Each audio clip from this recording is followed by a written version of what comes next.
Hey everyone, welcome back to another Jurassic World Dominion review. Today we're going to take a look at the Claire and Dilophosaurus Dino Pack. At the time of this review, we're only one day away from the official release date of Dominion figures on April 17th. I've been pretty lucky the last week or so finding some figures early at Walmart and Target, and I've been looking really forward to the Claire and Dilophosaurus pack. I actually found it at Target first when I found my legacy sets, and when I went through the register, it was register lock, and lady said she can't sell it to me. I said, no problem. I'll come back, after the 17th and get it. Please don't give these poor retail workers a hard time. Their jobs are hard enough as it is. These are just toys. No, reason to get all upset about it that they can't sell it to you, even though it's on the shelf. Yes, I know it's frustrating, but it is what it is. So this is a set I've been looking really forward to. Number one, Claire figures are kind of hard to come by. They've always been pretty sought after, but look at this beautiful looking Dilophosaurus. Finally, we have a well-painted Dilophosaurus figure that looks pretty close to how it appeared in Jurassic Park, and I think this is going to be one of the harder Dino Pack sets out there, and it just looks absolutely great.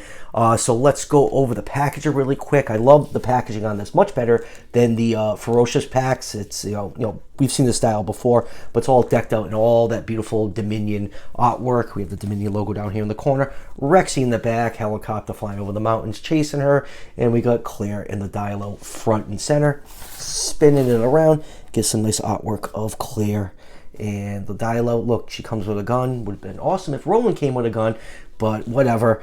And then down here in the corner, we have the other Dino Pack in this wave, which I will be reviewing shortly. It's Owen, Beta, and the Fox. So enough about the packaging. Let's crack this awesome looking set open and take a closer look. All right, let's start with a nice 360-degree view of this set. That Dilophosaurus is absolutely gorgeous. Has amazing paint apps on the frill and on the head crest. Probably the closest we've gotten to an accurate looking JP1 Dilophosaurus. And even though it looks like the old Attack Pack mold, it's pretty much exactly the same thing, but it is upscale. It is larger, and plus it has the new tooling for that DNA scan code along the back. But it's just a great looking figure. It even has paint on the thighs. Really impressed with it. And as for the Claire figure, I think it's a much better head sculpt than the couple Claire figures we got with Fallen Kingdom. Looks much more like Bryce Dallas Howard. She comes with a little trank gun and a GPS tracker. So all around, a really nice looking set. I'm really happy with it. Now for some quick measurements. Claire is just a hair over 3 3/4 inches tall, which means she is 1/18 scale, and the Dilophosaurus, if you measure it along the curve of the tail, is about 7 inches long and about 3.5 inches tall to the top of the frill. So the Jurassic Park Dilophosaurus is around 9 feet long. Obviously, it's way smaller than what the real animal was, which was around 20 feet. That puts his figure somewhere in the 1/15 scale range. And now let's take a look at Claire. From what I can tell, she is 100% a new mold. Let's take out the other Claire figures from Fallen Kingdom. Let's get them to stand first. And here is that really rare green coat Claire that came with the gyrosphere that Mattel has not re-released. A lot of people want that. Maybe someday we'll see it again. But anyways, I thought the arms might be the same arms that are on this green Claire, but from what I can tell, they seem like to be a completely new mold. So this new Dominion figure is 100% brand new. And plus, the likeness is absolutely fantastic on this new figure. Yeah, these two look okay, but when you have them side by side, it is like night and day. This right here is my definitive Claire figure. And now let's just move these two to the side and pull in Claire for a closer look. Take a look at that nice face sculpt. Eyes are printed nicely, same thing with the eyebrows. And the lipstick, the hair is nicely sculpted in her signature orange hair. She has a nice blue jacket on that is nicely sculpted. You can see some buttons along the side of it. She has a blue, I'm assuming, tank top underneath. You got a nice brown belt with a little bit of gold highlight on there. Some nicely textured black pants. And then going down to the boots, they're painted a nice brown color. You can see the shoelaces are nicely done on there. And as for articulation, you can move her head side to side. It is on a ball joint, so you do get a little bit of wiggly waggly. Arms can move up, rotate 360 degrees. You get about 90 degrees of bend at the elbow, and you do get some rotation at the elbow because there is a hinge joint.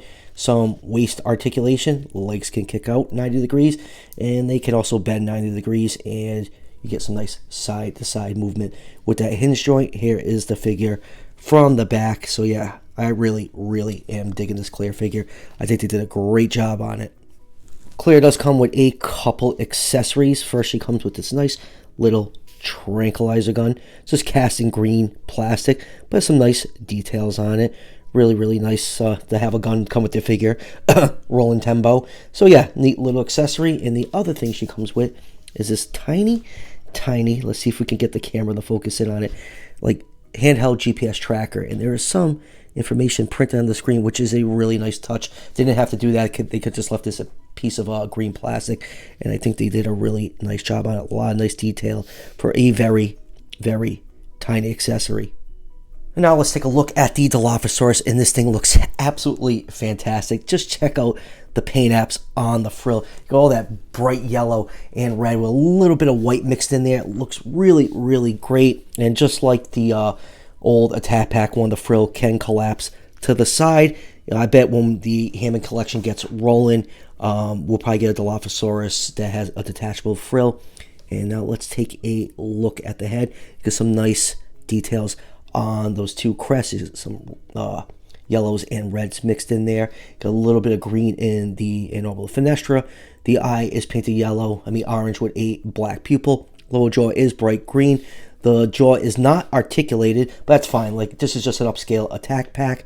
Teeth are nicely painted. And inside the mouth, we have some nice glossy pink paint for the tongue and the top of the mouth. You have a hole back there. That is for the venom spitting accessory. Let me zoom the camera out a little bit. The camera just wants to focus in on that. All you need to do is stick it in the mouth, and you got your Dilophosaurus spraying venom all over poor Claire's face. And let's pop this back out. Back of the frill is mostly just done in that dark green plastic, like most of the figure. There's some nice dark green paint all over the body. Hands are nicely done. Hand claws aren't painted, but that's pretty typical. They can move forwards and backwards. Underside, no paint apps on the underside, but you do have a little bit on the thigh. On the side right here is a little notch. Stick your finger in, and you can pop out the DNA code. So if you want to scan that into the fax app. And then going down to the feet. Feet are oversized, but that helps with stability. Toe claws aren't painted in. Now it looks like the tail is painted, but don't let that fool you. It's just cast in that same dark green paint, but it looks really, really nice. You can see some more paint apps on the base of the tail. So yeah, all around, a really, really great figure. I'm really impressed with this Dilophosaurus. I think it looks absolutely fantastic. Moving on with comparisons, you can see there's been a lot of Dilophosaurs in the Mattel Jurassic World line. I am missing a couple. There was like that 2-pack blue one that goes for insane amounts of money. That white one, which I never liked. And yeah, they've definitely loved making their Dilos. We have not come super close to what it looked like in Jurassic Park. This one right here came pretty close, but I think this Dominion one is the closest we've gotten so far. And as you can see, it's pretty much the same mold, but it is upscaled. It is a little bit bigger. And let's pull, they're not really the most stable figures. Let's pull this really garish purple one out. This is my favorite Dilophosaurus mold because it has a little bladder in there. It can spray water. Mouth is articulated. Would love to see this mold get the Jurassic Park Dominion paint scheme on it. And, it almost did. Remember, this one was supposed to be a Legacy Collection Dilophosaurus, but it got canceled. And they decided to make it this big purple monstrosity instead. And next up, here's the awesome looking Hammond Collection Baryonyx. I'm sure we're going to get a Dilophosaurus in the Hammond Collection very soon, and I can't wait for that. Hopefully it has an articulated jaw and a removable frill. And next up here is the Velociraptor that came with the Legacy Kitchen Encounter Pack. And let's do one of the Ferocious Pack figures. Here it is with Moros. And lastly, here it is with the big girl herself, Rexy. So final thoughts on this Dino pack. I think it's one of the best ones that Mattel has released so far. For 15 bucks, I absolutely love both figures. Claire looks fantastic, and the Dilophosaurus is one of the best ones we've gotten so far in the main line. It has really great paint apps on it. You know, I kind of really hammered the Moros figure, but this one kind of makes up for it. I just wish more figures in the line had as good as paint apps as this Dilophosaurus. So as of right now, we are one more day from Dominion Toys being officially released. Happy hunting on the 17th to everyone. Remember, be nice to those retail workers. They don't deserve it, and I hope everyone finds what they're looking for. I will definitely be out hitting Walmart first thing Sunday morning, then I'll be at Target on the 18th because they are closed on the 17th. It's nice that some retailers give their employees a holiday off. And when I get some links when this thing is for sale, I'll leave them down below in the description. I'm sure it'll be on Walmart and Target in no time. So if you just feel like ordering online, check down in the description. I'll post those as soon as I can get my hands on them. So that will do it for the review. Still have a bunch more Dominion stuff that I will be reviewing, not even counting the stuff I will probably eventually find next week. So stay tuned for those. And as always, if you're enjoying the content on this channel, show your support by hitting that subscription button just below the video. Each subscription helps out the channel tremendously, and it's greatly appreciated. And I'll see you guys for the next one.